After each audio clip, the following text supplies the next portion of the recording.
Tignan natin yung nandito sa kulungan ko kasi tagal ko nang hindi nasilip ito eh. Sana nadagdagan pa yung mga itlog niya.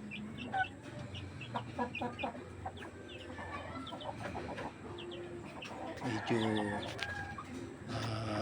matagal-tagal ko rin kasi hindi na kita yung itlog nito, kaya silipin natin.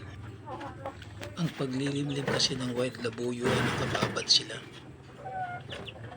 Katapusan ng December ngayon siguro, itong December na ito, eksakto siguro pitsa 1, malilimliman ito ay mapipisa ito.